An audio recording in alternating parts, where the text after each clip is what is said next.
Arsenal win back possession, and it's broken nicely to Cazorla, 30 metres from goal, plays it to the edge of the area. Alexis Sanchez goes for goal and scores. That's a brilliant goal from Alexis Sanchez. He's been Arsenal's star man this season, and maybe now they're going to get the right.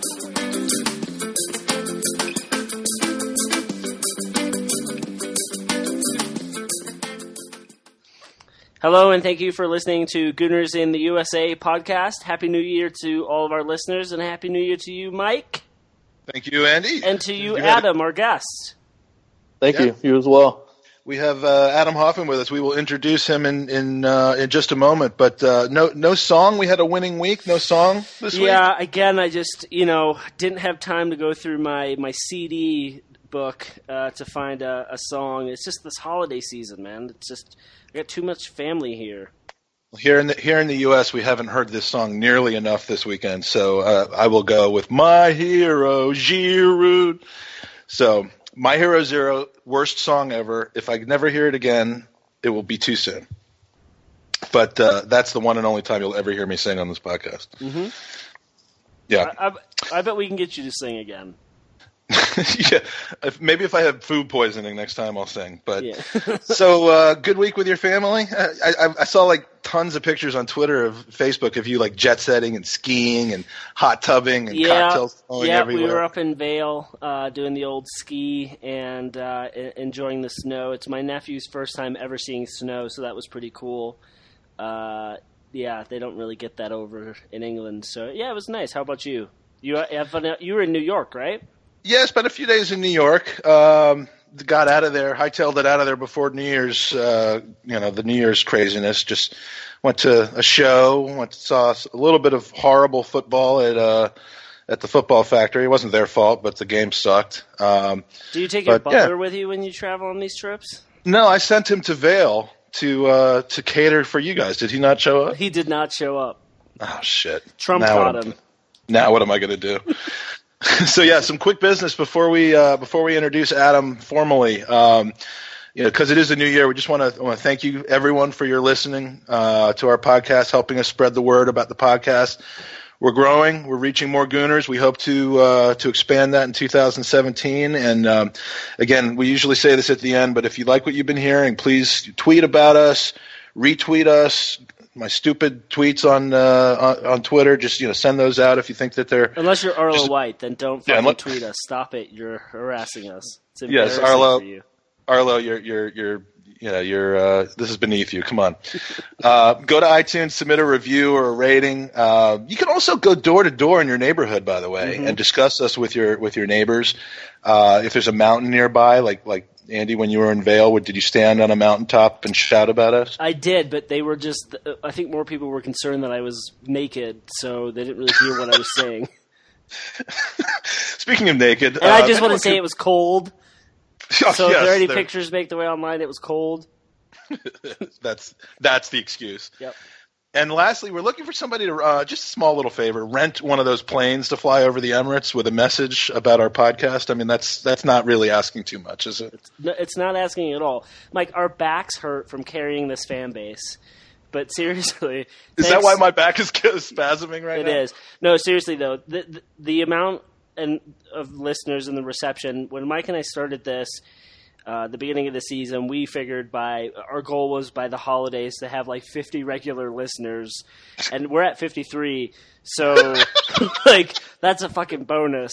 No, but the amount of listeners we've had week after week, and how many countries we're reaching is just absolutely crazy. So, thanks to everyone. Have a wonderful start to your new year. So, Adam, what did you do for New Year's? New Year's was pretty uneventful. So I live in Columbus, Ohio, so the Buckeyes game was a big thing yesterday, but I hate Ohio State, so I didn't want to go out and partake in that. I thought there was money to be had in being an Uber driver for the night, but then I saw there was a Simpsons marathon on FX, so I sat down and did that. Okay. And then woke up at like 10 till midnight and was like, well, I guess I'm going to bed. So that was the extent of my New Year's. It was pretty awesome. Cool. Adam is a true American, making fun of college football fans and watching The Simpsons. So speaking of heroes, excuse me. Adam Hoffman is a American Gooner from Columbus, like he just said, who serves in our United States Air Force, correct? That's correct, yeah. All right, awesome. And Adam kind of recently came on my radar, revisited. I've known about Adam for a while, but he just came home from a deployment right before Thanksgiving, about a week before Thanksgiving, surprised his kids at school, which I just think is, you see those things all the time, and it never gets old to watch a family reunited like that. I could only imagine how special that was for you. That was pretty great. My oldest, I'd been in touch with him. We were able to text back and forth and stuff, so he kind of had an idea I was coming back soon, but my twins they just turned 7 a couple weeks ago, and they had no idea, so they were real kind of taken back by it all. It's pretty sweet. That's awesome, man. That's fantastic. And surprise is 3 very handsome young men at school. It literally brought a tear to my eye, which doesn't happen very often, except for when Andy insults me. And it just seemed like a really good way to start the holidays. And of course, Adam is a Gooner, which is the tie-in to why he's on this podcast. How did that all start for you? I mean, it's a common question anytime we have a guest on, and really with any podcast, anytime you have a guest on who's an American, it's always a good question. But how did it all start up for you? I trace back to the 2006 World Cup when Zidane in the headbutt. Oh, yeah. I took a liking to Henry playing, and I knew that they had partaken. Henry had partaken in the Champions League final that year, and so following with Henry, I kind of wanted to learn more. And then once the club season started, he played for Arsenal and just went from there. So I had a chance that fall, I think it was September or October of 2006, to go visit the UK, spent some time in London, and got an Henry shirt and all that stuff. And then sure shit, in 2007, he was sold to Barcelona. Wow. So then, that kind of happened. But, you got to stay with the team. So. Absolutely. Yeah, it's funny because when I've been a supporter since I lived over there in the 80s, but did, as I've mentioned before, lose track of Arsenal for quite some time, when the days before the internet and when I was just having little babies and stuff. But the 2006 World Cup for me, it wasn't Henry, it was Rosicki, actually. Just torched the U.S. playing for Czechoslovakia. They kept, or the Czech Republic. They kept talking about how he just signed with Arsenal for the fall. So I'm like, well, I got to see this guy play for the team that I, at least used to follow. And so it's kind of similar story there. But yeah, 2006 to now, you're probably about ready to see a title, huh? Yeah, it'd be awesome. The silverware a few years ago was pretty sweet. But kind of got that first taste with the FA Cup, and then cups, I should say. So it would be nice to see the the next jump up. But we'll see what happens.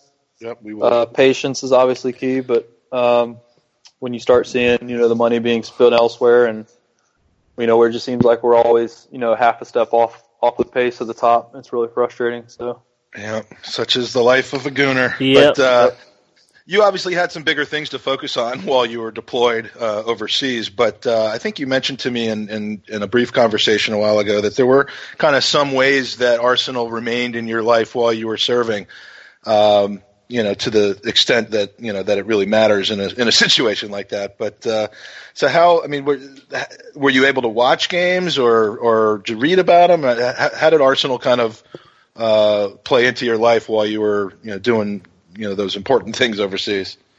So I get a fair amount of my information from Arsblog, which I'd imagine you guys are all familiar with. Yeah. Oh, absolutely. And so I get most of my information from there, and then it was very difficult to get a reliable Wi-Fi stream or Wi-Fi signal so that I could stream. So I was kind of at that mercy.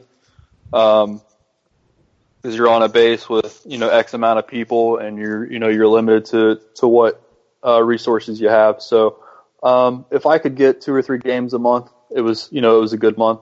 But it is what it is. And then a lot of times I'd get the first half of a game and then step away at halftime, and then come back and try and pick my stream back up, and I'd lose it because the bandwidth was real terrible or something like that. But I lose my stream halfway through in the middle of the night usually, but it's But I can understand that might have been. You didn't have someone like standing with an antenna so that you could watch the rest of the game, like standing up on a mountaintop somewhere? No, they had a pretty decent setup where you could buy like your own little personal hotspot kind of thing. But again, sure, I've got a hotspot, but it's all tracing back to the same cell phone tower, if you will. So it doesn't matter how many hotspots you have, and how much data you're pushing out. If it's all going back to one pipe, your bandwidth is limited nonetheless. True. Are there other guys on base that support other teams, or are you kind of rolling solo?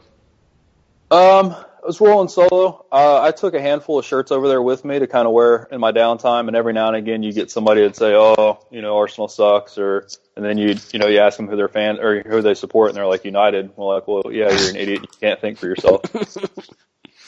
Yeah, those kind of conversations are probably not all that good when there's guns around and that sort of thing. I mean, right. And two of my really good buddies are actually Chelsea fans. I've got a group chat with them on Facebook, and so we banter back and forth throughout the week, and we're able to kind of keep in touch and stuff like that. But so it helps keep your mind occupied of what you're doing while you're over there, and try and stay in touch with people back home. I've also got a group chat of people. So I went on the Arsenal America tour in October of 15. So I've got a group chat of people with them that, we talk to and share information and things of that nature. A few of those people sent me care packages, and from the summer tour that happened this past year when everybody went to San Jose and stuff, I got all kinds of pictures and I forget all the stuff that everybody sent me, but it was just I got some really, really cool care packages from my Arsenal family. It was fantastic. That is awesome. I mean, it was a great time in California. We wish that you would have been able to be there, but it's very nice that those people that you became close with from the road trip were able to keep you in there in spirit. So, and I think one of those people is actually Joey Murphy. Am I correct? Is my obligatory Joey Murphy reference? Yeah. So Joey stayed in touch, and then Joey was actually in touch recently when I reached out to the Arsenal America page on Facebook about who all was going to Australia and stuff, and he kind of touched base and just say hi and how things were going and stuff, and he's been really great. Speaking of Joey, he just actually texted me like literally 30 seconds ago, and he says, "Do you guys think Giroud scored today because I was wearing my Giroud kit?" ? He said, "If so, I think that means that losing my Bellerin kit made this moment possible, or this moment of glory possible. God, I'm so happy I lost that shirt."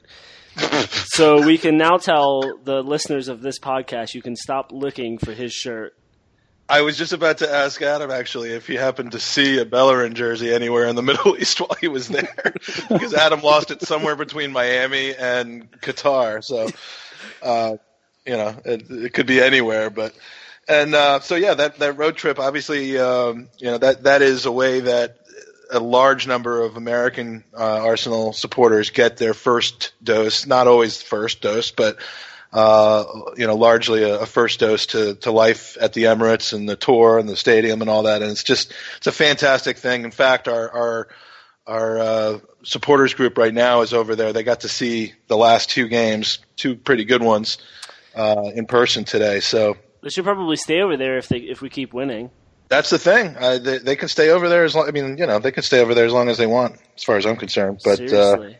And Adam, I'm willing to donate to the cause. Exactly. Yeah, and the last piece of the introduction, Goonerettes, is that Adam is single and ready to.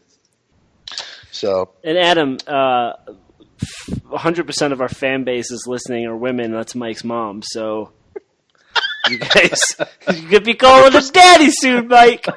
Oh, jeez. All right. That's going to be hard to explain to her. Let's move on to our question of the week. So with last night being New Year's Eve, here's your question. You have to pick one of the following three individuals to party with on New Year's Eve. Your choices are Jamie Vardy, Fat Sam, or Mr. Wilshere. Who do you party with and why? Mike. Oh, dude, I'm old. I look at these three, and two of them scare the hell out of me. I mean, the times where I could keep up with either Vardy with his vodka and his Charlie, or Jack with whatever it is that he does late at night. I can only imagine, besides smoking. Those days are behind me. I'm going to have to pick big, fat, corrupt Sam. I kind of picture his New Year's Eve involving just sitting in the house with a complete gluttony of food on the table and red wine. So, me and Fat Sam are just going to bring in the new year. We're going to have some burgers. We're going to have a dozen steak and kidney pies. We're going to have some crab cakes. We're going to have some mofongo, some pastelitos con bistec, some papas fritas, and then, just kind of pass out on the couch, arm in arm, by 11 o'clock. Who's the big spoon? Well, today I was, because I was trying to crush his dreams of beating Arsenal. Adam, who would you pick? I'd have to go with Jack. With Barty, I think you would have to worry about him doing some sort of racist kind of thing from a few years ago. Mm-hmm. Big Sam, no, it just doesn't do anything for me. Jack, at least, is he's Arsenal, so you've got that. And then, he's going to want to smoke later, and that's all right. He can kind of stand off in the corner and do his thing. But at the end of the day, it's Jack Wilshere. Why wouldn't you? That sounds like much better reasoning than mine. Yeah. Mine, of course, involves eating. But so I'm going to round it out, and I was thinking I'd go with Jamie, mostly because I feel like Jack is trying to get on the straight and narrow, and God knows Fat Sam is probably just partying in a Speedo. But I just... Oh, yeah, I left that part out. Yeah, but I just feel... you've got to go with Vardy. I mean, if the limo pulls up and he's in it, you got to jump in. It's like in Matrix, you got to take the pill and just see what happens. Can you imagine the window just rolls down and just see that face of his just sitting in there beckoning you into the car. The prostitute falls through the window. So next New Year's, exactly, they're just all over the place. So that's a nice six man party for next New Year's Eve. We got to make that happen. Absolutely, we do. So let's move on to the match.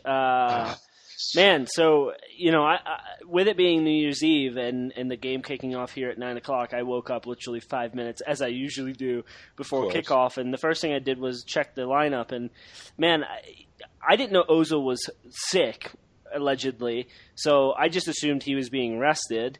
And I was super happy to see that Perez got in the starting lineup and that Giroud was up top. So the other thing that really kind of spoke out to me a little bit was the El Nini start as well. I thought that was really, really sweet. But Adam, what did you think of the lineup when you first saw it? The El Nini thing kind of made sense to me because with him getting ready to go to the African Cup of Nations, he's not going to play. So give Coughlin some, a little bit of rest. I think Coughlin got 20 minutes before he ended up coming on. And a yellow. Right, but he still played his part. Got to use El Nini up a little bit. I liked Lucas being on the right. I read some stuff after the match that people said that Bellerin and Lucas connected well on the right. I personally didn't feel that way, but I could go and rewatch the match again. Please do that. We'll hold. I felt that it was kind of weird because Alexis and Iwobi kept flip-flopping, who was playing in that 10 role. So to me, it was weird in that sense. It kept the right side of Palace defense probably pretty confused. I was surprised to see Ramsey not get a start at the 10 spot. Mm-hmm. I know that's been talked about, and he's done really well there for Wales in the past. And I was hopeful to see Mustafi back in center defense. I know he was just back in training the other day. So maybe he'll be in Tuesday, but yeah, with 2 games in 3 days, I wasn't that surprised not to see Mustafi in, and frankly, I was happy that we didn't end up needing him. I think Gabriel had his best game back there he played really well of the last few, and one of those things where you don't notice the guy the whole day, which is a good thing when you're a central defender. But yeah, I agree with you about El Neni getting that start. I fully expected to see that, given that we were losing his services for a month. Or thereabouts, and frankly, I think he did well. Coquelin certainly deserved to get a rest. Could do well with the rest, and I'm sure we'll see him for most, if not all, of the 90 minutes on Tuesday. But I like Perez getting the start, Lucas getting the start with Giroud up top. I think they're kind of a good combo, and whether he's on the right or the left, I guess a lot of that will depend on whether Theo is on the other side, and once he gets healthy again. But I like that combination, and you're right, Adam. On the kind of the format of the lineup, it looked like Alexis was being played in the 10. And it will be on the wing, but the reality of the situation seemed like they kind of switch back and forth between that, which keeps defenses on their toes. Yeah, it does. It's the worst thing for a central defensive pairing, never knowing who's going to be in that position because they're not similar type players. No, not at all. It's like when one gets the ball, one likes to dribble a lot. When the other one gets the ball, they like to pass, and so it's hard to keep track of. And I doubted the whole Ozil sick thing. I mean, the flu is something that athletes get 10 times as often as normal people, and then they recover 2 days later. So, I mean, we all know that the flu is kind of synonymous for a hangover, although it was pointed out to me that being Muslim, he probably doesn't drink. He probably doesn't. And someone also mentioned to me, it might even have been Artsblog tweeting that Wenger had pretty much said he was so sick that he's almost ruled out for Tuesday as well. And if that's the case, then maybe he is actually just sick. But, there's no question he could probably – if we can get through the second of these two games without too much damage, without him in the lineup, he certainly won't play against Preston. It would be nice to have him get that little break again. Yeah, I mean, he's certainly getting the break that we all – I wish that we could have taken Alexis off a little bit earlier today. But, sick or not, he's getting the break, which is great. So, yeah, that's excellent. So, man, Arsenal's first goal of 2017 is easily the goal of the season. What did you boys think of that, Mike?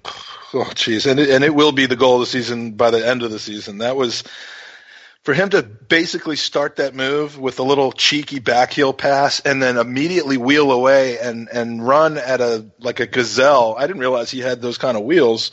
But I mean, as soon as he backheeled it, he basically spun away and just sprinted all the way down the field. So he was in the right position at the right time. We're going to talk a little bit about goal of the 2016 calendar year. This one missed it by about 11 and a half hours, 9.5 hours, depending on where you are. But I mean, things were happening in my loins when that goal went in. Not going to tell you what it was that happened, but I'm just going to basically say that my wife is not going to enjoy doing our laundry this week. Let's just put it that way. Exactly. So we tried to recreate the goal in the pub, but I ended up tearing my jeans, my groin, my calf. I kicked an old lady in the head and knocked down a few bar stools. So leave it to say that's the type of body movement that I think only Giroud is capable of. And I don't just mean on our team, I mean like in the world. So I'm no longer welcome back at the pub, by the way. I'm not surprised, especially But yeah, what a beaut. Yeah, no, it absolutely was. So with Iwobi playing in the Ozil role, it seemed to work out very nicely from just the plug-and-play type of scenario.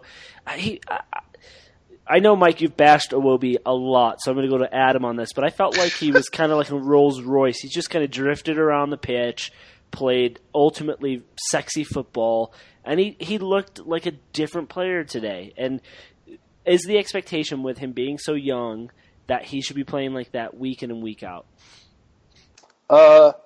No, but I think you've kind of seen, and I was worried about with Hector this year, and kind of the past 12 months, is you kind of have that sophomore slump in a sense. Mm-hmm. And like Iwobi was kind of being phased in the team last year, and now he's being even more phased in the team this year.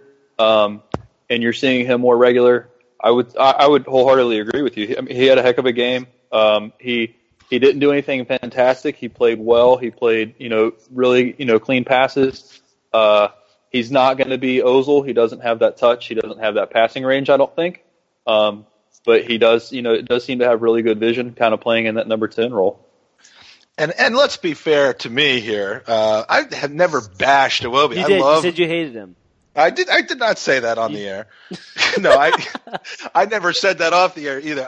All I said was that, like Adam said, my concern was it was all coming a little too fast, too quick. He seemed a little jaded, a little run down, a little lack of confidence in that in the Tottenham game, and then obviously after his boner in the PSG game. It just looked like he needed a break. And he got a little bit of a break. And frankly, the break was shorter than I anticipated it being, but he's come back stronger as a result. So, I wasn't bashing him. I was just doing what was right for my boy. You bashed him. I didn't bash him. I don't bash. I'm a lover, not a fighter. I know that Giroud takes 100% credit for the goal, but that doesn't happen without Lucas busting his ass to track back and make that cheeky little sliding interception. I was really impressed with Mr. Lucas today. His combination play, his runs, his passes, particularly in the first half, were absolutely great. Mike, has he... Mr. Lucas. Has he... Are you 5 and is he one of your parents' friends? Mike, has Mr. Lucas earned his right to start a couple more games? Hi, son. Meet Mr. Andy and Mr. Adam. We're doing a podcast. Mr. Lucas has earned a run in the lineup. All he does is contribute to the team so far in his limited opportunities. It's getting to be a consistent theme with Giroud, with Lucas. I mean, the players who are kind of with Xhaka earlier in the season, when they come in, they perform. And he seems up for the job. He seems willing to cross. He seems willing to track back, which, if he's playing on that left side every once in a while, that might be quite useful. Even though today he was on the other side. I mean, he deserves a run in the lineup. Lucas, Iwobi, Ox, Alexis, Walcott, Welbeck soon. I mean, these are all pretty good interchangeable parts on the wings. And obviously it's the reason we're not signing a guy like Marco Reus or something like that in January, because we've already got 6 of these guys that are not necessarily world class, with the exception of Alexis, but they're damn good. They are. And to see one thing I didn't see in the lineup with the subs, so when the Ox came on, it was a great surprise. And he looked tremendous as well. And absolutely. I mean, that's all you can ask for, right? When you bring someone on for 15 minutes, is they make the impact. And unfortunately, again, there was no one at the back post for him. But he had a devastating effect on the match. For me, I thought Xhaka was flawless again today. And Adam, do you see anyone taking his starting 11 position at this point and on the form he's currently on? The only possibility would be Santi when he gets back, but I mean, it's going to be March until Santi's even in training or so. Mm-hmm. March 2018. And I love Santi just as much as the next person, but let's be honest, he's kind of turning into Arteta a little bit. He can give us a solid 6-7 months, and then he starts having all these little niggles and things like that just kind of start acting up, and we have to start planning for the future. And I think we've seen that out of Xhaka in the last, 3, 4, 5, 6 weeks, where let him get in there, let him get established. He's got a working partnership with the other, the defensive midfielders. His passing range is fantastic. It's almost Santi-esque. He can't do it with both feet, unfortunately. It doesn't appear, but it seems like he's got a better shot than Santi. So I'm becoming a big fan of his very quickly. Yeah, he's starting to look every bit the $35 million pound player that we bought this summer. It's taken him a while to get fully bedded into the team, but he is a different type of player than Cazorla is, but he brings many of the same attributes, especially from a deep lying midfielder. His distribution is amazing. He's strong. He's not going to get pushed off the ball perhaps as easily as Santi might even have. And as long as we have, a solid defensive minded midfielder beside him, like a Coquelin or an El Neni, it's looking good. Xhaka might have to put the jersey back on after it's served its time off of my back. But yeah, he's been fantastic.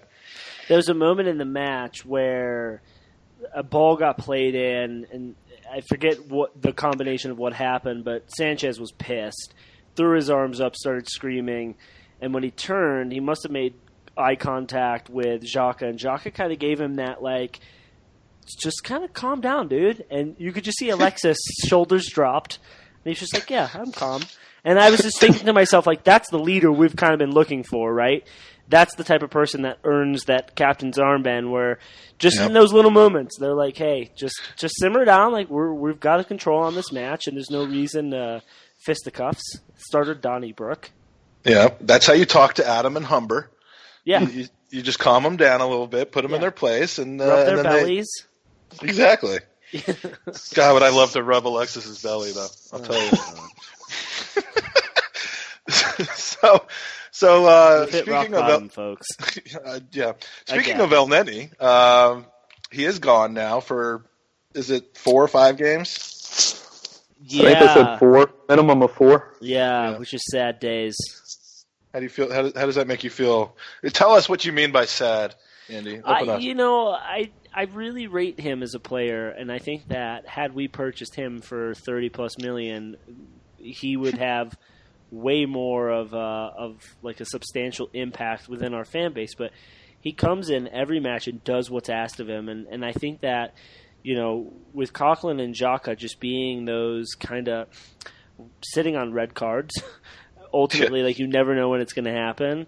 I think Coughlin's first action of the day when he came on today was to 2-foot someone. So it's like, you just don't know. And El Nini is just that composed central defensive mid who just gets stuck in. And hopefully we get through the next 2 weeks without injury. And to lose a player of his caliber, and I haven't really been keeping in the loop, but Egypt usually do really well at the African Cup of Nations. So a minimum of 4 games. I think it's going to be more like the 6 to 8 probably, which is tough because we are such an injury-prone team. Yeah, I mean, I think we got the situation covered fairly well as long as we don't suffer an injury to either Koch or Xhaka. That's going to be key. I mean, but we can live without him for a month or so. But it's certainly nice to have him on the bench and the occasional spot start like today.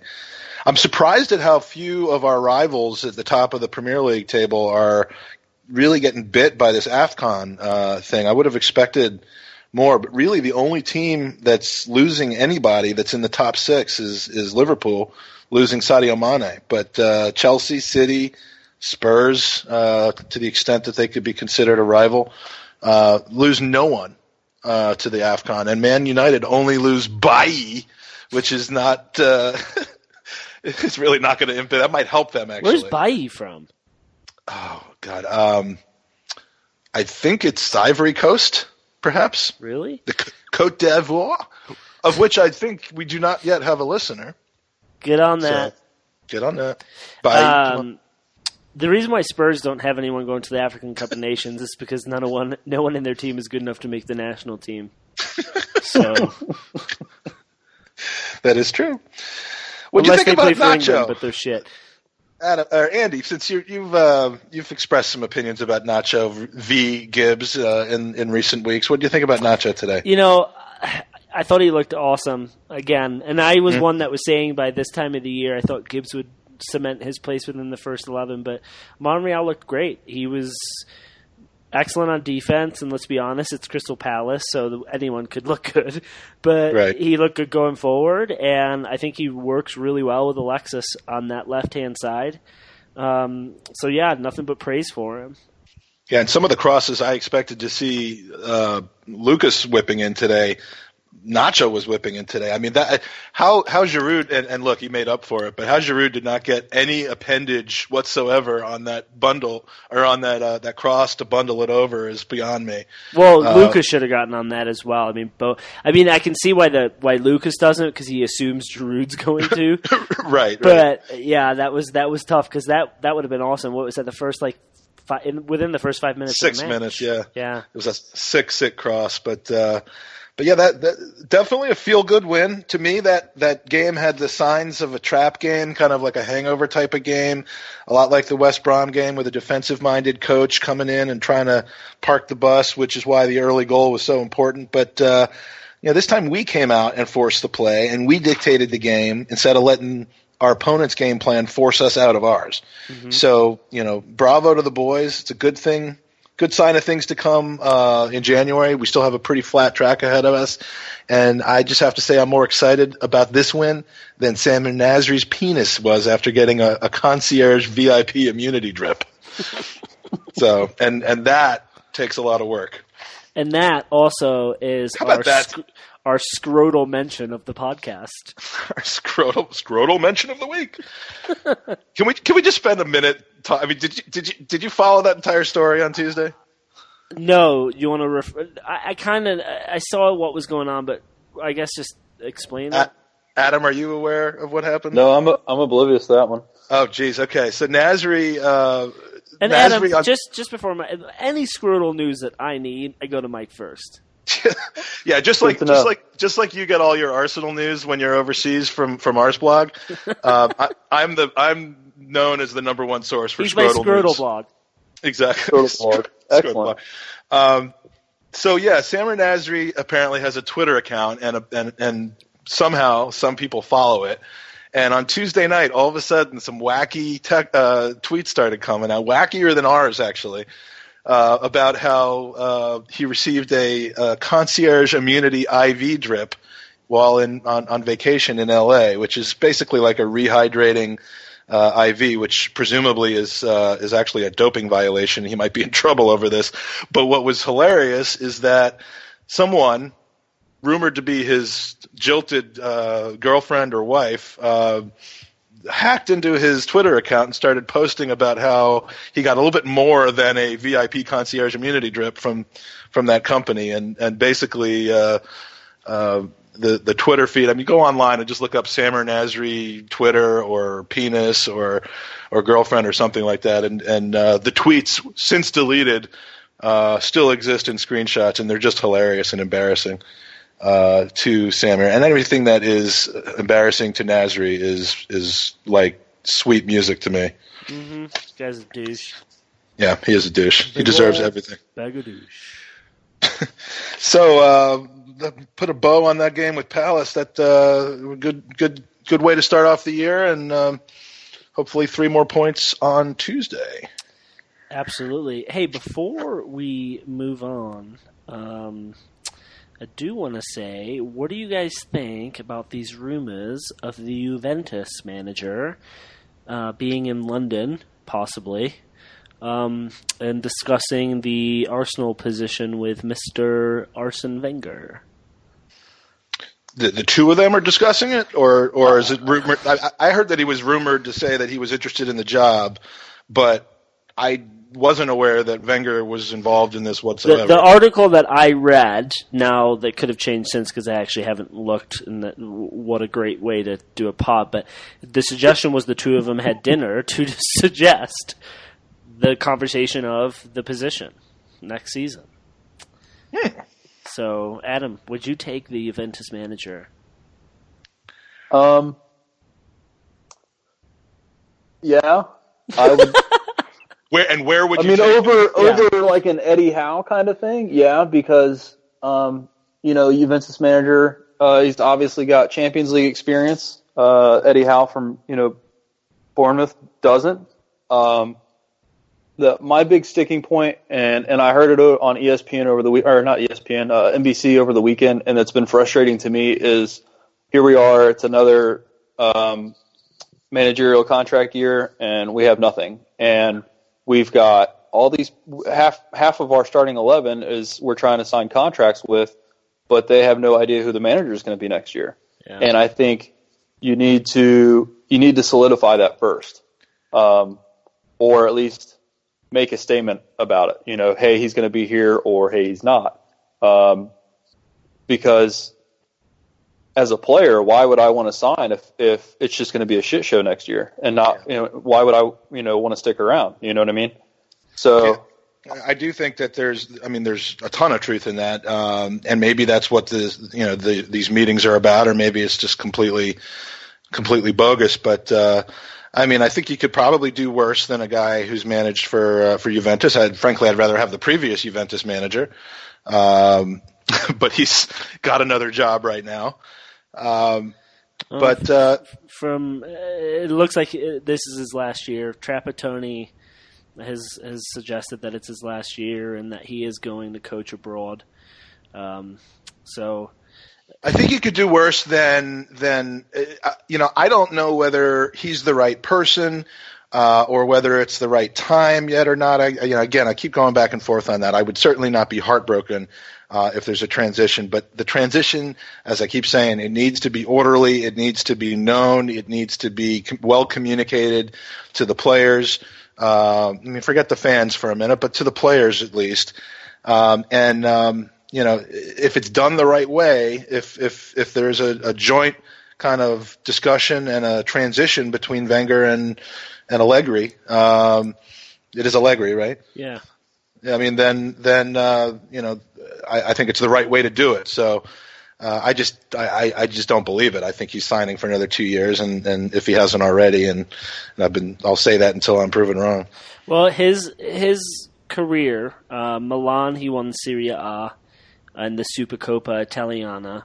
At Juventus, he's won 2 Serie A's, 2 Coppa Italia. He's won 2 Supercoppa Italianas, and then he was the runner-up in 2015 in the Champions League. So from a resume point of he would be an unbelievable manager, and I think he might be that type of manager that garnishes the respect of a lot of players because he's been there and done that. And so I don't know. I mean, that type of name excites me. As Adam said, the how would be great, but unknown quantity. Like Allegri is the type of signing where my loins start to blood starts to kind of you know what I'm talking about, Mike. I have no idea what you're talking about. I would never use that kind of language on a podcast. And we do apologize to our listeners. Adam said shit earlier, and we like to keep this. It's a family podcast, Adam. Yeah, Adam, I can't believe you said shit earlier. What the fuck were you thinking? Yeah, Jesus, Adam. It's the holidays.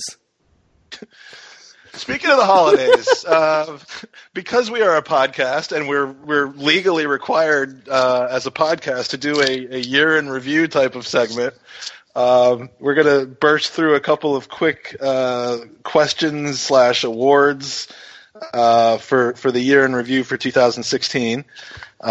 So we will get started with who was your biggest surprise of 2016, and this question is left intentionally vague. It can be really anything. So Andy, who would you say who or what surprised you?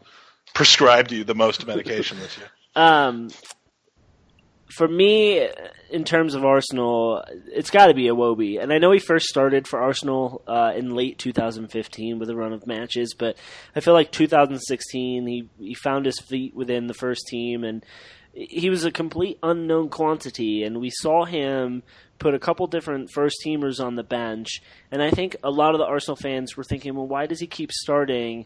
And we slowly start to see him progress and form into the player he is now, and we haven't seen anything like that since Fabregas, and so for me, I really feel like he was my biggest surprise for 2016. Yeah, good call. I remember a few years ago I went over there and I saw a U21 match up at Borehamwood. And I went there pretty much to catch Gideon Zellerland playing in person. But I came away impressed by 2 other people, and not so much by Gideon, and that was Crowley actually and Iwobi. And Iwobi just had that look on him, like not the person everyone was there to see, but probably the next guy who was going to get up to the big team. And it took him a little while, but he's certainly come on the scene. So he's a guy I would never bash, honestly. Adam, your biggest surprise? I've got 2. I'm going to be greedy. I'm sorry. Go. I'm gonna use it or lose Hector. I'm going to say Hector. I think we've seen nothing but consistency out of him. And considering his age, and we can't forget that Debussy used to be a really good right back. Yeah, granted, since he's been with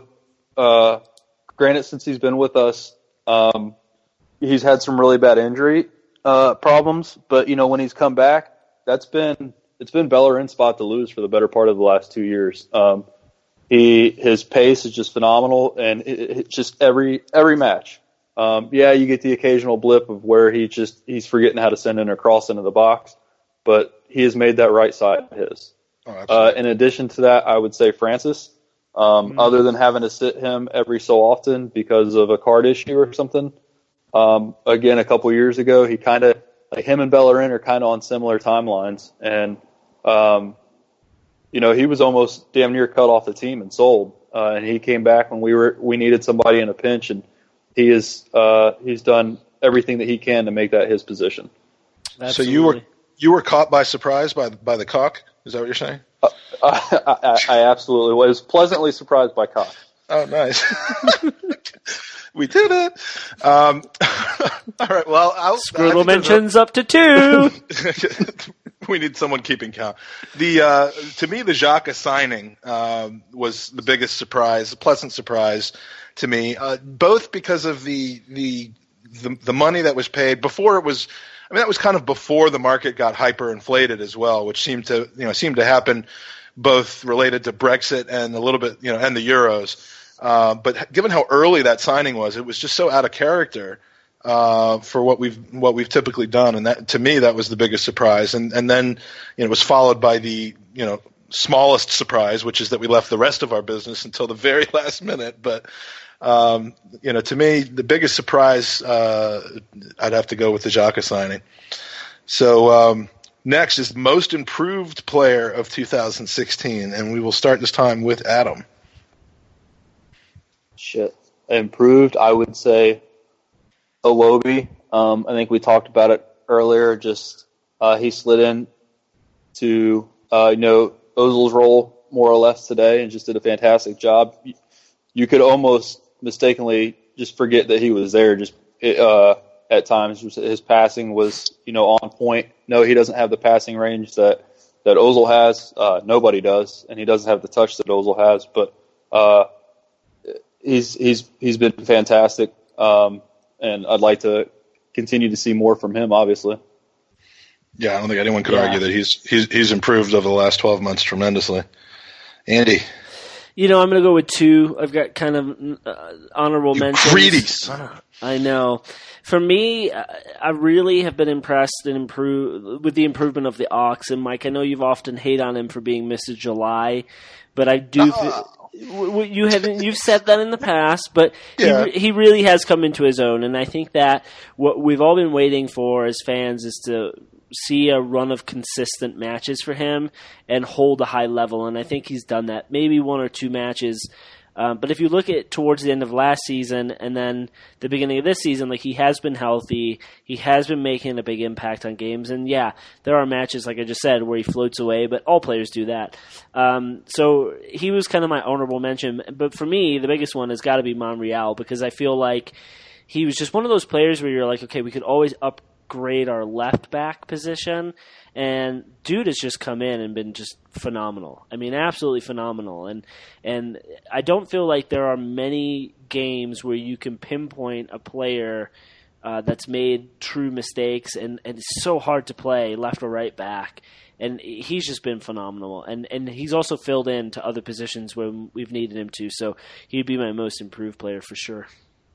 Interesting. I think a lot of people would say that he improved in the second half of the last season, which was in 2016, and then kind of took a step back this season a little bit. But again, I think that also has a lot more to do with who's playing in front of him. But today, he was the most improved player from the other day to today, that's for sure. And I'm going to go. I have 6 people. No, I'm just kidding. You guys each get to go with 2. No, I have 1, and it's Alexis. Which is kind of, counterintuitive because he was already world class, but he has turned it on to just another level. And going from where he started up top, where he looked a little out of sorts, getting to learn the position. We thought he didn't like playing in the position, to how he plays it now, is just a massive improvement. So if it's possible for our most improved player to be Alexis, I would actually go with him. And this season, his rating on WhoScored.com, which I'm just getting to know that website. It's unbelievable amount of information on that website. They must have 3 or more people working on that website. But his average rating, combining all the appearances in the games that he's played in this season, is the 5th best of all players in all of Europe. Nice. I'm assuming it's Europe and not just the world. But the only people that are in front of him are Neymar, Messi, Thiago, of Bayern, and Eden Hazard. Wow. and that's a pretty good list to be on. I know Thiago's been playing out of his mind this year, but so he's for me the most improved player. And if I'm not allowed to use Alexis because he was already world class, then I'd probably go with Theo just to piss you off, Andy. I love Theo. Can Theo do it for longer than 6 months though? Yeah, true. Well, that's the thing. Theo, you have to do hold money in front of him and like on a little string and just keep moving it. But he legit needed to be motivated by his wife to buy him a coffee maker. The guy makes ungodly amounts of money. Like, really? Yeah. Like, we're going to make this an issue, you know what I mean? Yeah. He's a little weird. And I forget whether I mentioned this in the last podcast or not, but speaking of Theo, he gave an interview after the City game. Did I mention this, Andy? He gave an interview after the City game on NBC, which, it showed an amazing amount of awareness of what the team did wrong in that game. It was like the opposite of what Wenger came out and said in the press conference, which was, referees, wham. So, I think he's growing up. He's maturing a little bit. Maybe it might be the coffee, but whatever it is, he's also improved. And favorite goal from Arsenal in 2016. So we cannot include the Giroud goal from today. Got it. Andy. I'm going to go with the Ozil goal versus United. I believe we won 3-0. And the reason why is because not only did he help set up one or both of the other goals, that was kind of in that moment of his career last year when people were saying he doesn't score enough or he doesn't show up against big teams.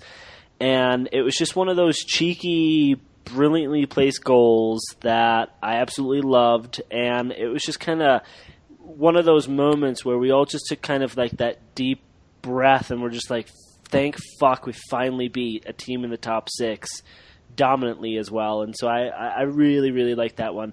So just to be clear, though, you're talking about the 3-0 win early in last season? Yes. The one that happened in 2015? Fuck off, Mike. Was it really 2015? It was October of 2015. So that you have to listen to the rules. I didn't say of the last 2 seasons. So, yeah, you're disqualified, and Adam and I are now going to do the next 5 podcasts together. Disclaimer, you're a bitch. Do you have any backups, any second, third, and fourth answers? No, I'm done. I've closed down.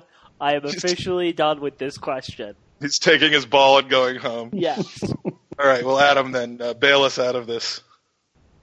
I've got 2. Both are from Ozil. Are they both in 2016, Adam? They are. Nice. Matter of fact. Well, one is from December. His diving header against Stoke. Yes, the one that kind of looked like a Van Persie. Exactly. Yep. So you've got Ozil, who's got this fantastic touch and just freaking lobs it over with his head. I mean, that was awesome. Beautiful. And then the away Champions League goal where he lobs the keeper and then dribbles around half a dozen of the other team, and then puts it in the back of the net as calm as you can be. I mean, I don't think anybody could possibly blame a person for saying that was their goal of 2016.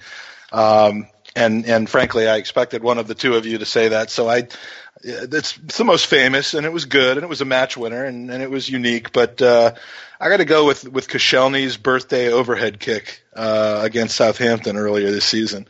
Just the fact that it came from a center defender on his birthday, completely unexpected. It actually brought us back into a game that we had gone down in early. That for me was probably up until today, that was the best goal I've seen this season. And since it did, in fact, happen in 2016, I'm going to go with that. If the question was the most exciting goal, you kind of have to go with Welbeck's goal against Leicester on Valentine's Day. That was just unexpected and thrilling. But I think the best goal was Koscielny. So, and I dare anyone to tell me I'm wrong. I debated that one, I'll be honest. Are you back, Andy? Do we have you back for the next one? It's just so hard listening to your perfect answers to these perfect questions. When someone has the gall to actually answer the question in the correct year, it's just too much. Well, if someone would have given me these questions with more time to prepare, I would have done so accordingly. Worst or least favorite? Speaking of shit questions, worst or least favorite Arsenal goal of 2016? Now, this is a hard one because usually you're happy when we score. Yeah, this is the dumbest question that you have probably. We need to get new writers. Is there such a thing as a dumb goal or a bad goal? No, there isn't, and that's there. But there is a dumb question. All right, so let's answer it as dumbly as we can. Sure, Adam.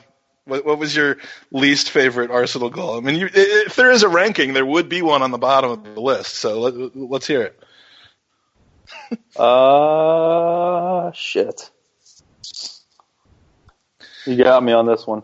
Andy, what was your least favorite goal of 2016? Ozils versus Ludo. It was amateur, and it just was too FIFA 17 for my liking. Yeah, you couldn't buy into the fact that it was real. It just didn't like. No, it was straight out of a Leo DiCaprio movie, which, by the way, he has promised to come on in the month of March. But he keeps pushing it back. Well, ironically. That son of a bitch. Whatever. We'll talk about it. It's been hanging out with Arlo. Yeah. Well, fuck Arlo. Oh boy. All right, so. Mine would be the goal, the Alexis's goal versus Watford. Walcott did make a very, very good cross, but Alexis just kind of ran onto it and just barely nicked it with his vagina instead of powering it in with his foot, and just bounced off perfectly and bungled over the goal line. So, I mean, considering... So this is your third scrotal mention. And in an indirect sort of way, you're trying to discredit Alexis from scoring with his wiener. Yeah. Well, it was his vagina. His inverted wiener. Yeah, it was not the most manly of things I've ever seen Alexis do, but a very effective goal nonetheless. But yeah, if I had to put one at the bottom and answer that awful question that somebody put in this podcast, that's the one I would do. So yeah, no, most of his goals are sublime, but this one was sublimin. All right, what's your New Year's Arsenal resolution for Arsenal as a team, as a player, as a coach? What would your preferred New Year's resolution be, Andy? Yeah, so I'm going to go for my New Year's resolution for an Arsenal player or players. And what I would like to have happen, Mike, is for 3 or 4 Arsenal players to participate in a consensual, non-racist Asian orgy. Okay, because it worked. It worked for Leicester last season. They won a championship, so I would like it to work for us as well. So, like I said, consensual and non-racist, but for them to all partake in a group orgy together, team bonding wins you championships.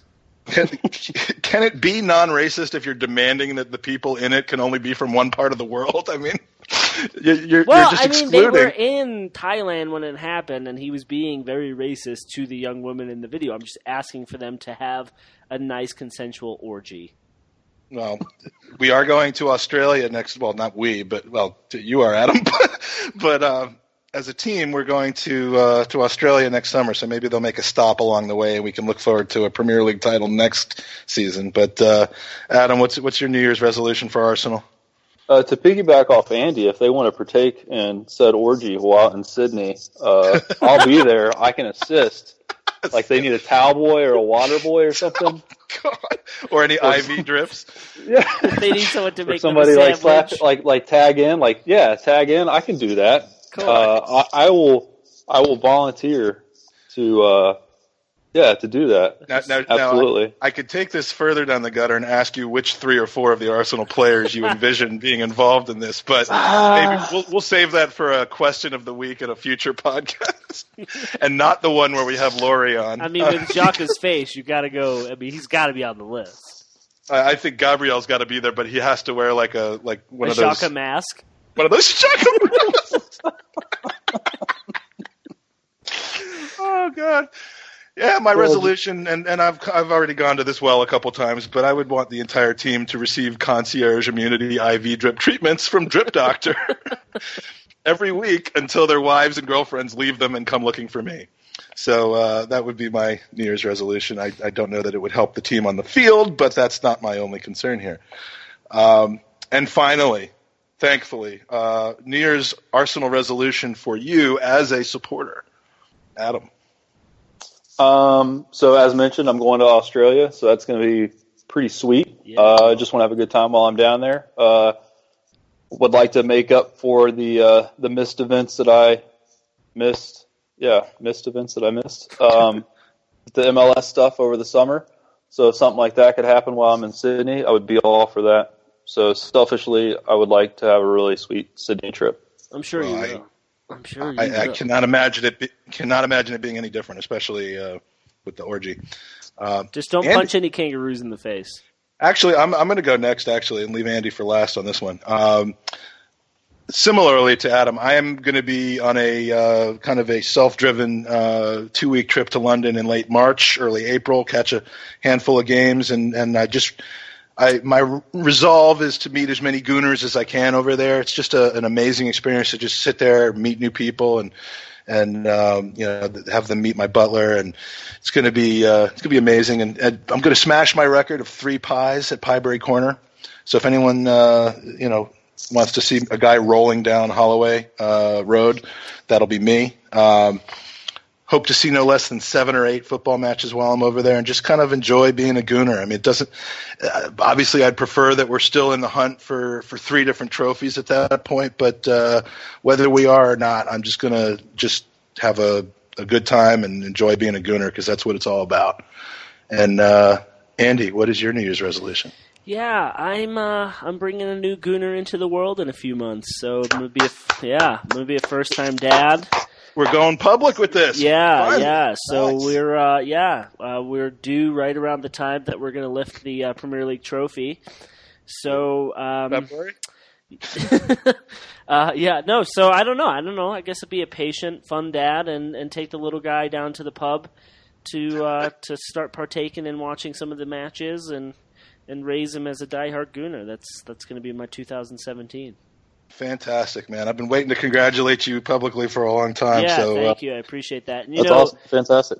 Mike and I, we just met in July, which, from the chemistry you would. The chemistry, yeah. I mean, the chemistry you would never think. You would think it was July of 1987. And honestly, the reason Mike and I really, truly became friends, and this is a true story, was we were flying from San Jose to L.A., and Joey Murphy was sitting right behind us, and I told him if he fell asleep, we were going to draw a ton of dicks on his face.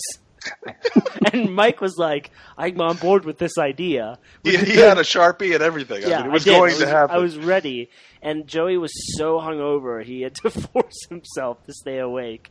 That might have been the most hungover I've ever been as well. It was dubious as hell. Oh, yeah, but that's what blossomed our friendship. But, Mike went over to London, I think, for the Tottenham derby, and bought back so much Arsenal clothing for my little one, and so that was absolutely awesome. So thanks a lot for that, Mike, and excited to bring this little guy into the world. Congratulations to you and Mrs. Gooner. Thank you. The Mrs. Gooner in Denver. Yes. And welcome to the world, Theo Nasri Cashley Adebayor Rhodes. I believe that's the name you settled on, right? Yeah, that's to a T. Excellent. Sweet. All right, well, that is we'll put a wrap on the 2016 year in review, and between that and Mariah Carey's singing last night, and this last segment, I think that it's pretty good to move on from 2016.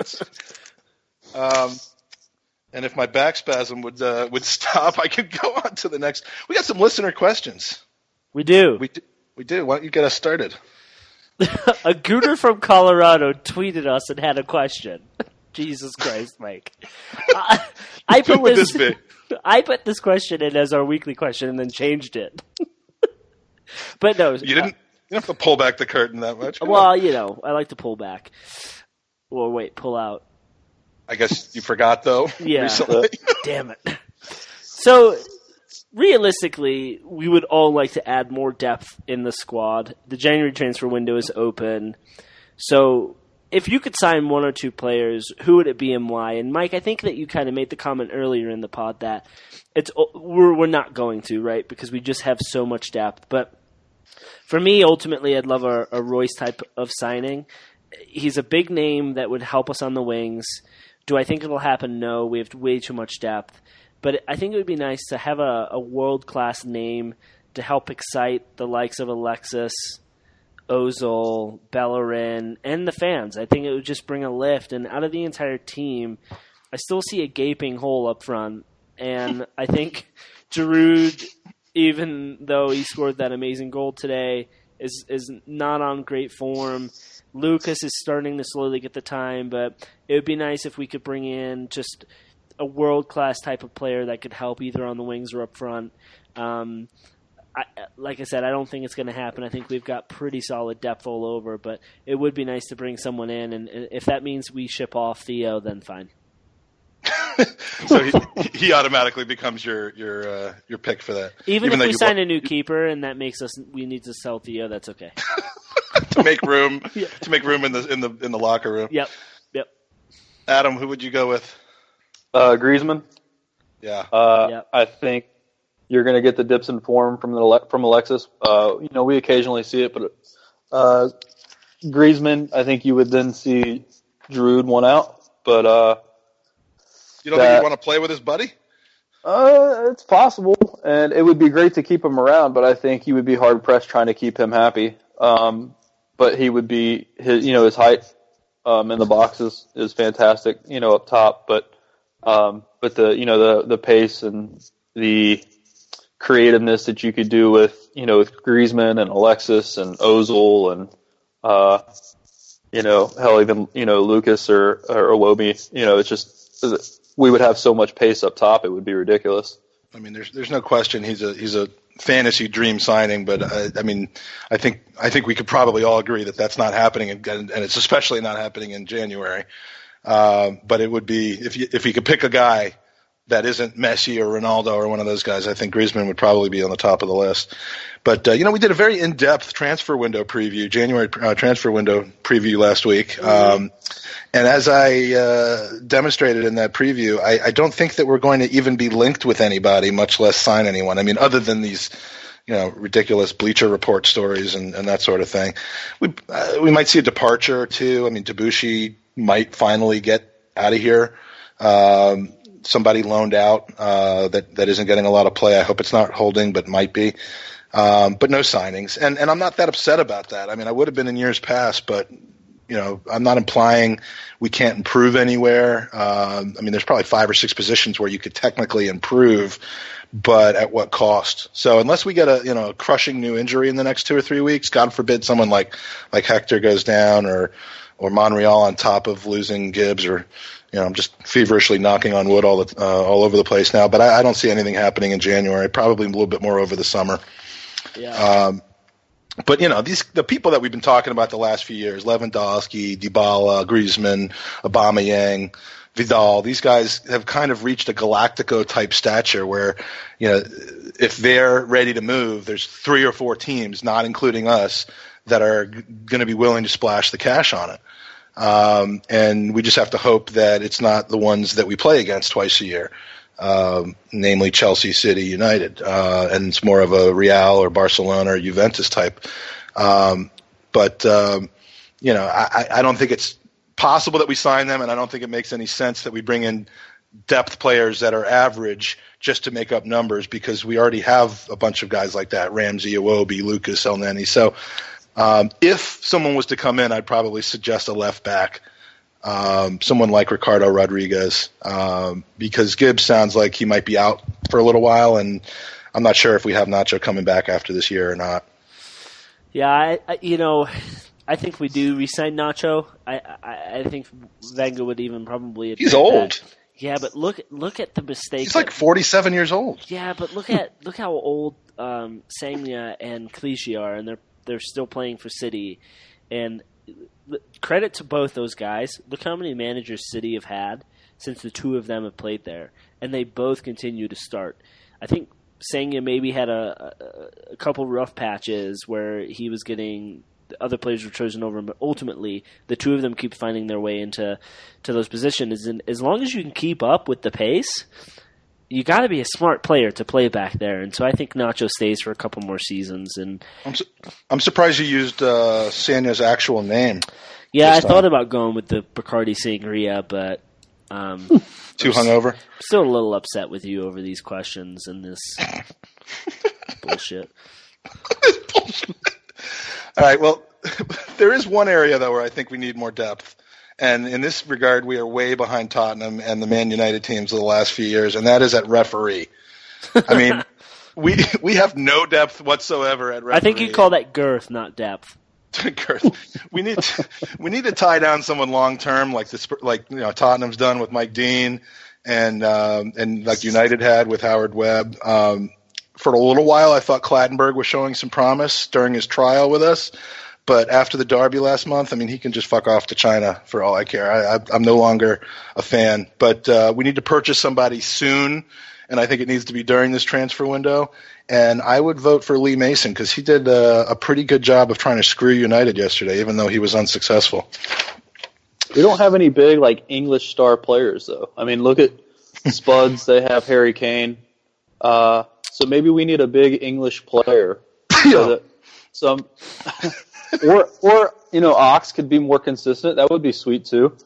If one of those guys could show some more promise, maybe we could get some referee points there. I see where the tie-in is. Yeah, the problem is there are only maybe 2 good English players right now. That's the problem. And I'm an England supporter. I'm not hating on England. I root for them in all the tournaments, and I'm going to see them in March. But yeah, we're not. We're probably not going to do that anytime soon, especially since our huge English core is falling apart at the seams. Well, and let's keep in mind, I was actually having this conversation today with a friend of mine, and there's no way that Tottenham are going to be able to keep the likes of Ali and Kane while they're building the stadium. And there's a real shortage for world-class strikers, and I'm not putting Kane in that mixture yet because he'll get world-class money, though. Whether absolutely. He is or not, someone will bank, and it's probably going to be United. And I was going to say United, Real. There's going to be Karim Benzema's not getting any younger. Zlatan's not getting any younger. There's going to be holes up front. I don't foresee Kane staying at Tottenham. They're going to need money to build that city, and we saw it with us. And I'm not saying that because Tottenham are like the cesspool of the fucking globe, but let's be honest. Like, for them to do what we did is going to be damn near impossible because they don't have the global footprint or money that we have, and they don't have they don't have the manager or system. So they're going to have to sell a couple players, and I think Kane and Ali are going to be one or two of those players for sure. But they do. To their credit, they just signed a huge deal with Nike. They did, and I'm hearing that they're going to go with a huge deal with Uber. But we signed big deals too. But that doesn't pay for your stadium. One of those they're doing guys it ahead of time. You know what I mean? Yeah, that's true. They are being a bit proactive about it. As much as I hate to admit it, they are kind of trying to do something about it ahead of time. Daniel Levy knows how to make money. I'll tell you that. Got to give him credit there.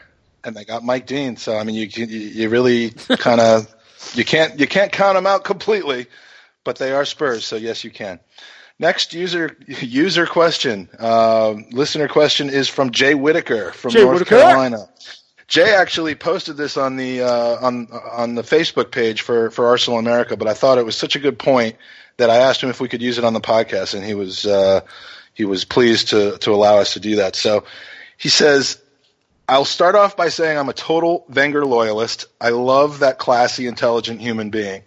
I know there's way more going on day to day than any of us could ever realize, but does anyone ever wonder how some of our matches would play out if Jurgen Klopp was sending in our super subs by slapping them on the ass, screaming encouragement in their faces, turning to the crowd and demanding noise? And I read this really quickly and thought that he was like slating Klopp for being like a clown.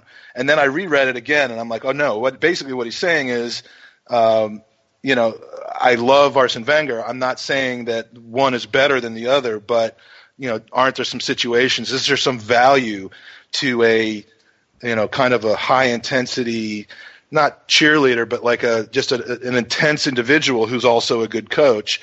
And could that kind of cure some of the ailings and the failings that we've had psychologically, holding on to leads and coming back. And I loved his comments, because too often it's, Wenger out, Klopp in, not just people talking about and calmly noting the difference between the two of them. But it's nice to hear from somebody who, like I do, respects Wenger's classiness, his dignity at times when he's not whining about referees or supporters. But in general, about the game, he's classy and has dignity. And, I think it would, if you're just a cheerleader and you're not also a good manager or tactician, you get found out really quickly in this league, and there are a couple of clowns like that. But Klopp, I have to say I'm jealous of what Liverpool have right now in Klopp, because he just seems to be the perfect blend of tactician and, rah-rah kind of guy. And he's going to be there for another 10 years. We missed the boat on him.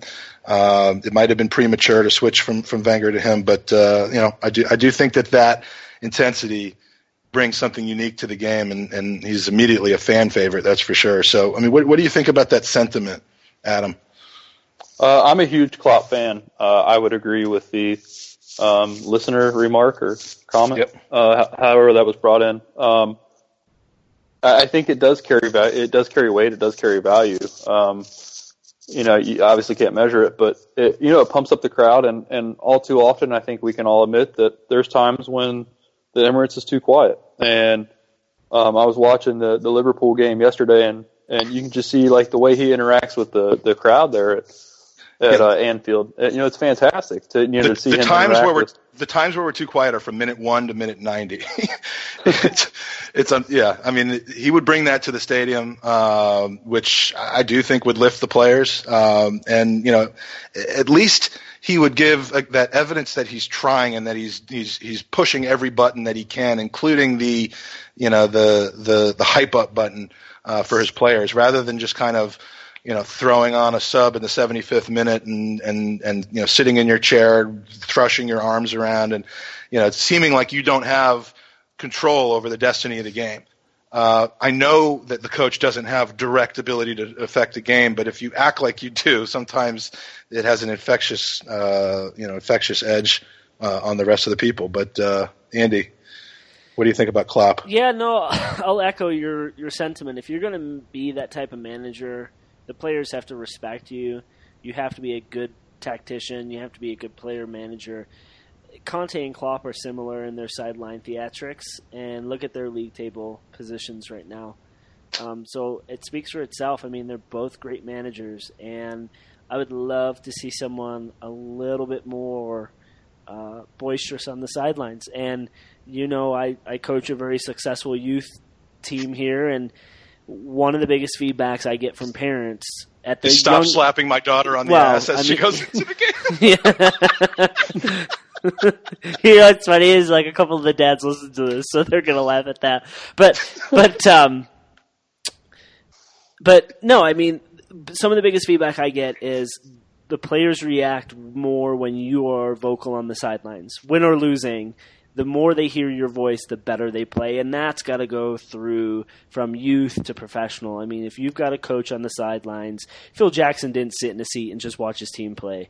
He was barking orders throughout his entire career. Like, those managers make a difference, and so Simeone's the same way. And look how fucking good Atletico are. You can put 11 players on the pitch like Barcelona and sit in your seat and just watch it happen, because it's going to happen. Some teams need that little boost. Some fans need that boost. And when you see your manager getting amplified, and not just at the fourth official, because that's complaining, when you get amplified and you start pumping up those players, the fans thrive off of that. And as Adam said, we've all been to the Emirates. It's so quiet. So, maybe the next manager we bring in hopefully has that passion. And yeah, we missed the boat with Jurgen Klopp. I know when he was coaching Dortmund, I remember him saying, or maybe it was Liverpool, but he had made the comment that his management style is more heavy metal and Wenger's is more classical music. And I mean, it's completely true, right? But the game itself, though, is still beautiful to watch. I mean, heavy metal doesn't mean, just a boring locked. I mean, it's still a different way of making exciting, beautiful music on the field, whether it's heavy metal music or classical music. It's just the approach to it is so different, and I think it would literally be the shock to the system. And if there's a Klopp type manager, maybe his successor at Dortmund, who knows? But yeah, Klopp, I wish he could have held on a couple more years at Dortmund and then been available to come here when the time came. But yeah, lots of respect to him, and thank you, Jay, for pointing that excellent point out. That's a good question. Yeah, we had one other question. We're going to save that to next week. Trausti Sigurdsson, who is a relatively new listener from Iceland, who now lives in Denmark, asked a pretty good question, but it's not necessarily time sensitive, so we're going to push it to next week because we're running a little bit long. So Trausti, you'll have to listen to one more podcast. Dun, dun, dun, suspense. Absolutely. So what else happened in the rest of the Premier League? Chelsea just keeps winning, and not just 1-0 this week. Adam, are we going to catch them? Is anyone going to catch them this season, or is it done? It's going to take a blip, obviously, but you know what? The typical the festive season, we see people drop points, and they haven't dropped points. So I don't know. It's going to be tough, and they don't have Champions League to worry about either. So it's a lot like the Chelsea situation or the Leicester situation last year. Obviously, more talented players. But everyone kept saying Leicester, it's Leicester, they're going to drop points. But hey, wait, they're only playing once a week. And, we were more worried about who was in second place and who was in third place because we knew Leicester would come back down to the pack. The scary thing is Chelsea's up 9 points and they're not Leicester. And they're only playing once a week, like you point out. So it's what's interesting too is last year is we're the only people that beat Leicester. Yeah, well, Liverpool beat them once. We're the only people that didn't lose to them at all, or that took 6 points off of them. And then we've already beaten Chelsea this year. Yeah, Chelsea are not gonna. They're gonna take it. I mean, think about it. They ran the league 2 years ago.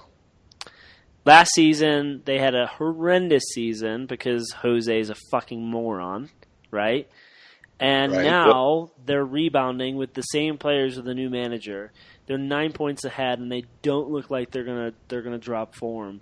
And so it made sense that they were going to be good. And the blip in the beginning of the season came because Conte, we all know this, fresh managers struggle with new teams. And now he's got them playing, and they've got some good fucking players. So they called on quickly. I mean, you see it at City. They're still kind of trying to find their rhythm. And it's not a team that Pep has completely got playing the way he plays. But Conte, and he's got no defenders either. But Conte is a very similar type of manager to Jose in the style that he plays, right? It's Italian, get a lead, park the bus. But Chelsea are just being absolute, just worldy. I mean, they're just playing well. And like Adam said, they have no Champions League to worry about. I think we're fighting for second at this point. And they're about to sell one of their bench players for £60 million. And not like they need that money, but they're the type of team that'll go and take that 60, add another 60 to it, and bring Griezmann over. And they're talking about that. They're talking about Vidal coming over since he used to play for Conte. Those things scare me a little bit, but what can you do? They're Galacticos, and it just, virtually the same team plus Conte plus David Luiz, but that Mourinho couldn't do shit with last year. So it just shows you how important a manager can be. Mm-hmm. But Man U pulled out the magic. I woke up late yesterday, turned that game on. It was 1-0 in the 70th minute, and saw just 10 straight minutes of just nonstop pressure from Man U. And I'm like, this game is going to end 2-1. There's no way that Burrow's not going to concede at least one, probably 2 goals. And, despite Lee Mason's best efforts I would have actually supported Mourinho in his post-game press conference complaining about the referees in that game because it was just absurd. But unfortunately, Burrow couldn't keep the Chambers did not have the best game. But yeah, Man U's creeping back up. Yeah, they've got Jose. Just give it time. Give it time. They'll slide back down, Mike. And then they'll join Sunderland and Swansea, who have just rolled over and given up. And do we not have games against both of them in the next few weeks? Sunderland and Swansea? Yeah, we do. And there's no better time to play either of those two, but the Swansea situation is just fucking weird. Why give Bradley 2 months? that just doesn't make sense. Now, I understand that it sounds like he lost the locker room, but did he ever have the locker room? But exactly, like, why hire him at all? Like, if you're going to bring an interim manager and just make your assistant manager step up, but he didn't even stay there long enough to be able to sign his son in January. I know. I read that their assistant's been the interim for like four different occasions or something like that. Jeez, always the bride, or never a bride, always a bridesmaid. Or seriously, I was about to say, like, the writing's on the wall. They should just sign him up. So we usually when we have a guest on, we do the Arsene Wenger game, and it's been quite a while since we did it. In fact, the last time we did it, I don't even remember doing it. So it's been even longer for me. But nope, we're not going to do it this week. I need you listeners to beg for it. I mean, the game just doesn't write itself. So get on your knees, beg, bark. Yeah. Oh, sorry, I forgot we were on the air. Oh my God.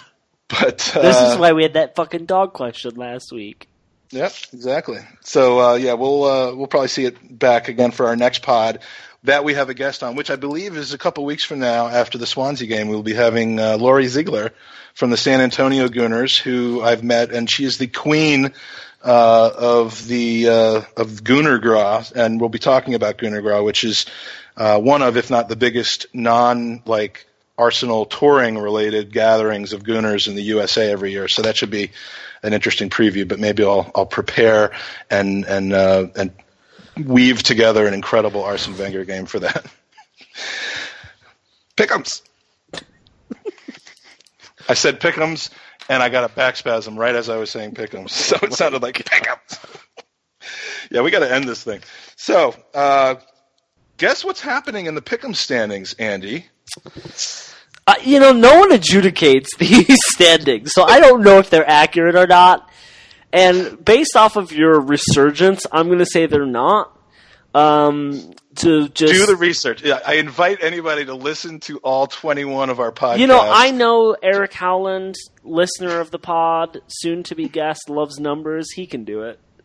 He's like the smartest person I know. I use the accounting firm of Dewey, Cheatham, and Howe. And the score this week at the end of these match day 19 is 45 to Andy, who's still clinging on to first place, 43 for the guest spot, and 42 for yours truly. I'm a lot like Arsenal, where I hold first through Christmas, and then I'm just going to tag. Well, that's what I'm counting on. So yeah, and I will finish fourth out of 3. Well, I'm almost out of the relegation zone, so my hire of Fat Sam and Tony Poulos is paying off already. But I want to thank Danny Carbassione again for his picks last week. He only went 5 for 5. I know, what a shitty time to have our guest picks count for double. Yeah, because we didn't have a picker the week before, so we said, all right, this week's picks, both because we were honored to have a special guest in Danny Carbassione, and because we didn't have picks last week, they'll count for double. So Danny picks 5 favorites, tells me that he's awful at picking Premier League games, and gets them all right. So he picks up 10 points for the 2 weeks. He teabagged us. Isn't that what they say? Or sandbagged? God. Yeah, that was a total mistake. So, yeah, don't call it a comeback, though. I've been here for years. So thank you, Danny. And by the way, remember, please, to pick up a copy of Danny's book, The Arsenal Yankee, at www.thearsenalyankee.com. And this week we actually have a very special guest who you may know. His name is Adam Hoffman. He's been with us for the last hour and a half. And he actually did his first set of picks in match day 13, which ironically was the reversed fixtures of these. So he's like, these games look familiar. I feel like I've already picked them this week. But this was the week, you may remember, Andy, where you picked about 47 different broken penises around the Premier League, and you only got 2 right. So that's 5 scrotal mentions on today's pod. Do we reuse our picks from a month ago, or are we gonna change it up? Change them, Mike. All right. Well, then let's go. Burnley, unless you got 0 points that week, then we're gonna use them. Burnley at Man City, Andy. I see Burnley coming in and nicking this 1-0. Oh. All right, I see myself passing you in the standings this week. Given that Burnley seem to be good at home and awful on the road, they're not going to be able to outscore City at their place. 4-2 City. And Adam? I saw a stat the other day that Aguero had 0 touches in the attacking third against Liverpool, or maybe in the box or something. I think that's going to be rectified Tuesday. We'll go maybe 4-1. Okay. City. Yeah, and some of these games I think are actually tomorrow. The teams that played yesterday play tomorrow, so we'll have a pretty quick. I'll be passing you tomorrow, Andy. Man City at West Ham. West Ham at Manchester United, or Manchester United at West Ham. I'm going to go 1-0 West Ham. Beautiful. All right. Well, I will take United 2-1. Oh, and I didn't mention, Mike, that Andy Carroll is going to score off of a header. But as he hits the ball with his head, his man bun unravels and unfurls, kind of whiplashes Jose in the dick. I was and broken penis number 1. You threw me off when you said he was going to score with his head, but everything came full circle. Thank you for the detail that you normally don't provide. You're welcome. 2-1 United for me. West Ham has absolutely no home field advantage, and I'm just kind of picking United now as a reverse jinx to try to stop their winning run. Adam, what do you got? 3-0 United, and it's at or it's at West Ham, correct? Yep. There'll be more United fans there than West Ham fans, and they'll be in the West Ham section, but they'll be. Well, that's not a good prediction, Adam, because most United fans are from London anyway. So. Yeah, that is. I think that was the basis of prediction. Liverpool at Sunderland. Andy. This is going to be a shit show for Sunderland. I'm going to go 4-0 Liverpool. 4-0. And I have it at 4-1 Liverpool, with Jurgen's players all having red ass cheeks from being slapped and hugged by Klopp for 90 straight minutes, and it will work. So, Adam, what kind of thrashing do you predict for this game? Just 3-0. They're going to miss Mane a little bit, but it's Sunderland, so it won't be that big of a miss. Now, is he gone tomorrow, or does he get to play tomorrow and then has to leave? I thought there was something about January 4th.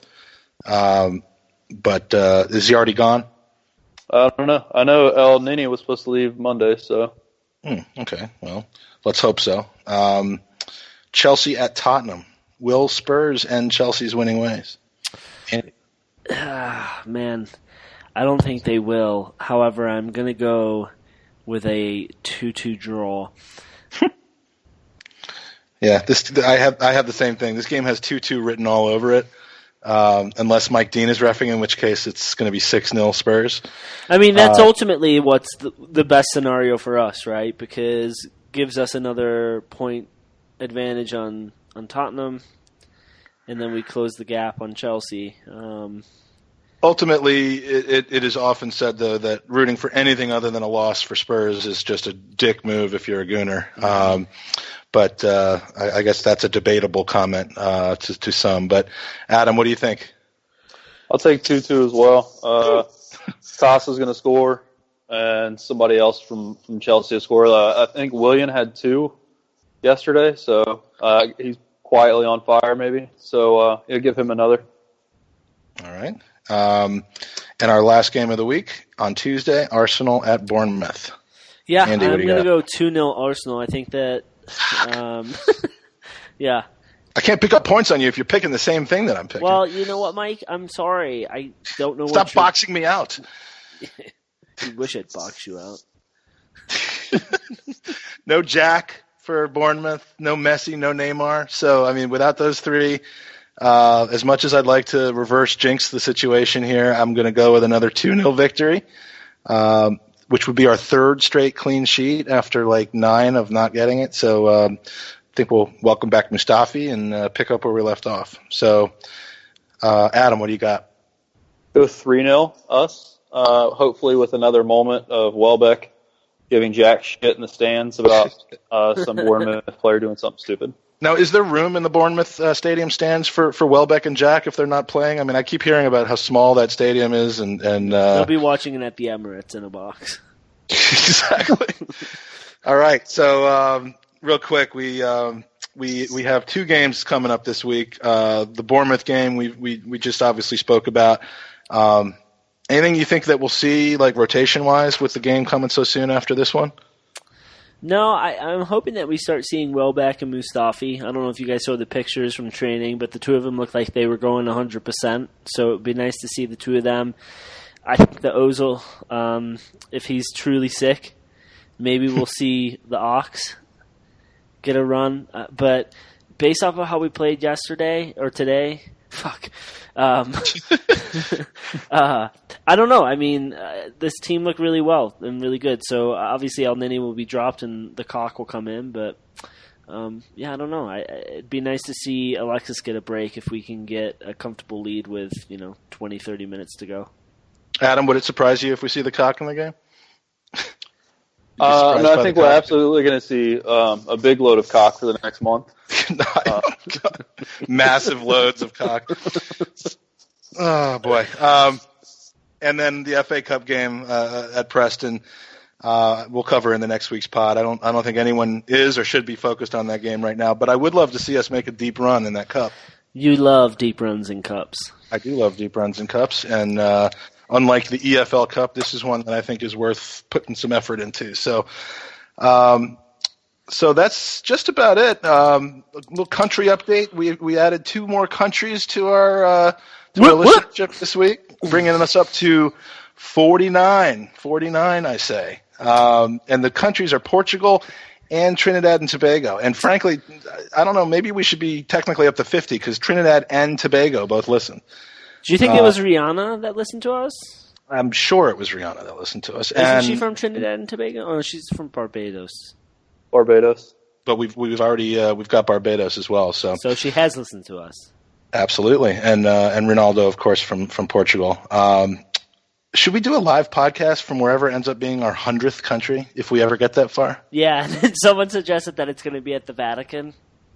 Yeah, the Vatican. Except I'm not allowed there. I'm not allowed. I get stopped at the gates. He's not allowed at the Vatican or within 500 feet of a school or Chuck E. Cheese. Or Chuck E. Cheese. I am rooting for Tahiti though, or Florida, one of those two. Yeah. Well, if Wendy would fucking call us back and we could use her private jet. Wendy of the Baconator, Wendy's. Yeah. Is our. I don't know if you know this, Adam, but we're just ironing out the final details of trying to get anyone on the phone to discuss a potential partnership and sponsorship. Their headquarters is actually walking distance from my apartment. God damn it, Adam! You need to go over there because every time Mike calls his local Wendy's, they keep hanging up on him. And it's not they don't working. Understand the thing I'm saying. Yeah, it's literally walking distance from my house. Well, let's get on that right away.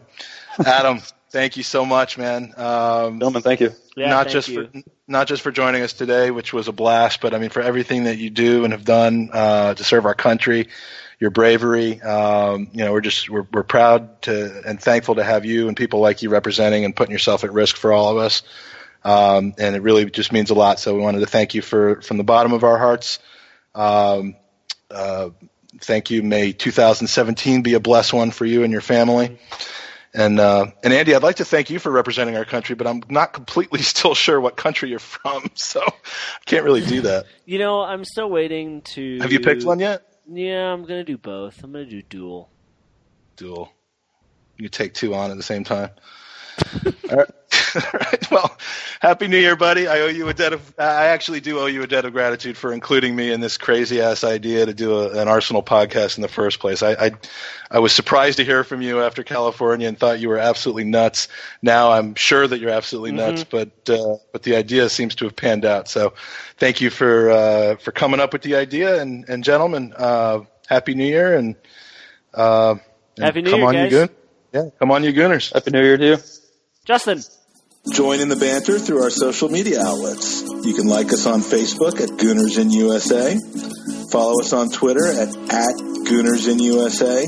Send us an email at goonersinusa.com. Check out our website, which is www.goonersinusa.com. You can subscribe to our podcast on iTunes, and please send us questions, comments, suggestions, or anything you'd like addressed on the pod. Come on, you Gooners.